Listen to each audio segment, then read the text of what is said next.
Assalamualaikum warahmatullahi wabarakatuh. Perkenalkan, nama saya Akbar Ramadan, NIM 4120100006.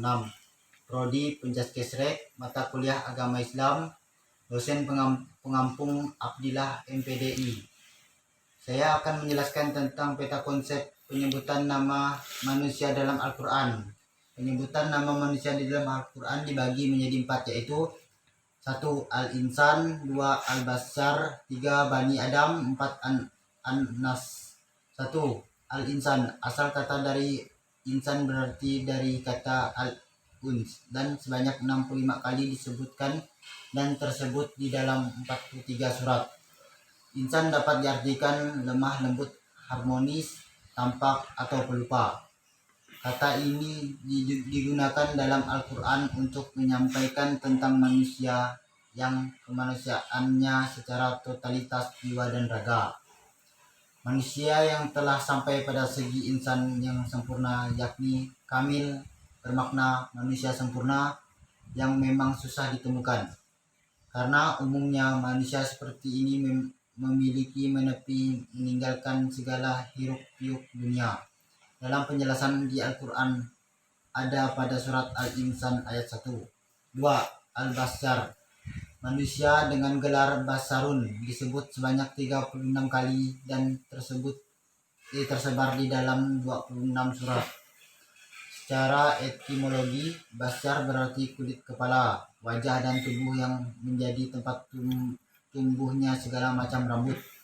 Selain itu, ayat ini menjelaskan bila manusia dipenuhi dengan keterbatasan, termasuk membutuhkan makan dan minum. Berikut ayat yang menjelaskan tentang Basarun dikisahkan oleh Muhammad SAW, yakni manusia yang terdiri dari berbagai organ tersebut sangat rentan melakukan persekutuan kepada Allah Subhanahu wa Ta'ala. Penjelasan dalam Al-Quran ada pada surat Al-Hijr ayat 28. 3. Bani Adam, Al-Quran menyebutkan tentang Bani Adam sebanyak 9 kali. Aspek Bani Adam lebih ditekankan pada kehidupan manusia dari segi amaliyah, juga sebagai upaya mengenal diri sendiri atau memahami tingkat kita dalam Al-Quran, sekaligus memberi arah ke mana dan dalam bentuk apa aktivitas itu dilakukan. Penjelasan dalam Al-Quran ada pada surat Al-Isra ayat 70. 4. An-Nas, untuk manusia dengan sebutan An-Nas 241 kali disebut di dalam 55 surah. Sebutan An-Nas merupakan paling banyak diungkapkan, seakan memberikan pesan bahwa manusia dari macam inilah yang banyak ditemukan. Dalam Al-Quran, keterangan yang jelas menunjukkan pada jenis keturunan Nabi Adam alaihissalam. Kata An-Nas menunjukkan manusia sebagai makhluk sosial dan kebanyakan digambarkan sebagai kelompok manusia tertentu yang sering melakukan mafsadah atau kerusakan. Asal-usul manusia dalam pandangan Islam tidak lepas dari figur Nabi Adam SAW. Sebagai manusia pertama, Allah menciptakan Adam sebagai manusia pertama yang memiliki kemampuan akal yang sempurna. Demikian dapat dikatakan bahwa Adam adalah manusia pertama yang memiliki nilai-nilai kemanusiaan. Manusia diciptakan oleh Allah dengan segala kesempurnaannya.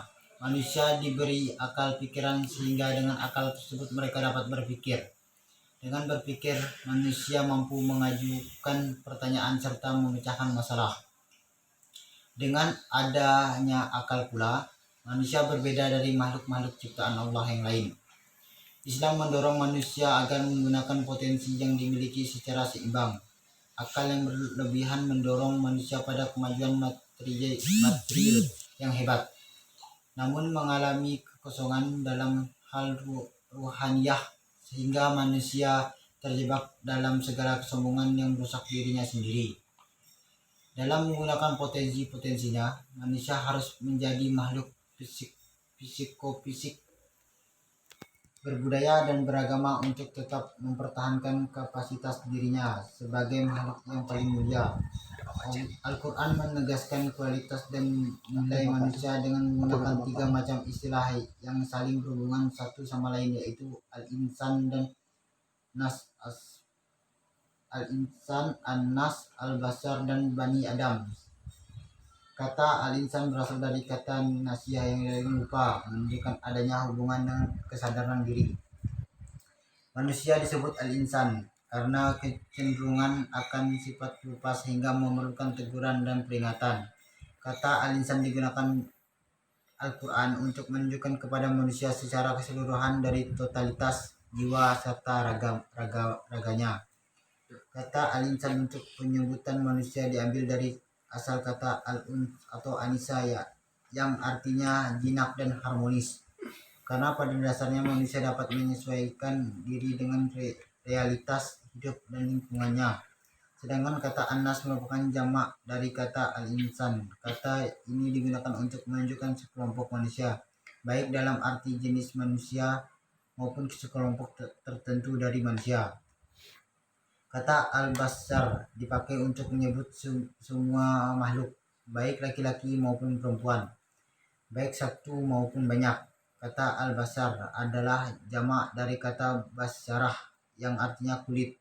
Al-Quran menggunakan kata ini sebanyak 36 kali dalam bentuk tunggal dan 1 kali dalam bentuk mutsanah dual untuk menunjukkan manusia dari sudut lahiriahnya serta persamaannya dengan manusia seluruhnya. Ayat Al-Quran yang lain mengisyaratkan bahwa proses kejadian manusia sebagai bashar atau manusia melalui tahap-tahap sehingga mencapai tahap kedewasaan, di mana tahap kedewasaan ini menjadikan manusia memikul tanggung jawabnya sebagai khalifah di bumi. Al-bashar dipakai untuk menunjukkan dimensi alamiahnya yang menjadi ciri pokok manusia pada umumnya seperti makan, minum, dan mati, sehingga manusia disebut al-bashar karena manusia cenderung perasa dan emosional sehingga perlu disabarkan dan didamaikan. Manusia disebut sebagai Bani Adam karena dia menunjukkan asal-usul yang bermula dari Nabi Adam alaihissalam sehingga dia tahu dan sadar akan jati dirinya. Misalnya, dari mana ia berasal, untuk apa ia hidup, dan kemana dia akan kembali. Penggunaan istilah Bani Adam menunjukkan bahwa manusia bukan hasil dari evolusi manusia. Anthropus sejenis kera. Manusia dalam pandangan Al-Quran bukan makhluk antropomorfisme, yaitu makhluk penjasad Tuhan atau mengubah Tuhan menjadi manusia. Al-Quran menggambarkan manusia sebagai makhluk teomorfis yang memiliki sesuatu yang agung di dalam dirinya. Di samping itu, manusia dianugerahi akal yang dapat membedakan nilai baik dan buruk, sehingga membawa ia pada kualitas tertinggi sebagai makhluk yang bertawakal. Al-Quran memandang manusia sebagai makhluk yang suci dan mulia, bukan sebagai makhluk yang kotor dan penuh dengan dosa, sebagaimana pandangan mereka bahwa Nabi Adam dan Hawa yang diturunkan dari surga karena melanggar larangan Allah SWT merupakan asal mula hakikat manusia sebagai pembawa dosa, bawaan atau turunan. Al-Quran memuliakan manusia sebagai makhluk surgawi dan yang sedang dalam perjalanan menuju kehidupan spiritual yang suci dan abadi di akhirat kelak. Meskipun ia harus melewati rintangan dan cobaan dengan beban dosa ketika melakukan kesalahan di dalam kehidupan dunia, bahkan dalam Al-Quran manusia diisyaratkan sebagai makhluk spiritual yang sifat aslinya adalah pembawaan baik, hanif. Oleh karena itu, kualitas hakikat fitrah dan kesejatian manusia adalah baik, benar, dan indah. Tidak ada makhluk di dunia ini yang memiliki kemuliaan seperti yang dimiliki manusia. Sebaliknya, kualitas yang buruk, salah, dan jelek selalu menjadi batu sandungan bagi manusia untuk meraih predikat berkualitas tersebut. Manusia dapat dikatakan berkualitas apabila ia memiliki kebebasan untuk berbuat dan berkehendak. Kebebasan yang dimaksud adalah kesadaran untuk mewujudkan kualitas dan nilai dirinya sebagai khalifah Allah di muka bumi secara bertanggung jawab. Kualitas dan nilai manusia dapat diraih apabila manusia memiliki kemampuan untuk mengarah naluri bebasnya berdasarkan pertimbangan akliyah dan dikaruniakan Allah kepadanya dan dibimbing oleh cahaya imam yang menerangi nurani yang paling murni. Sekian dari peta konsep yang saya jelaskan, kurang dan lebih mohon maaf. Wabillahi taufiq wal hidayah. Wassalamualaikum warahmatullahi wabarakatuh.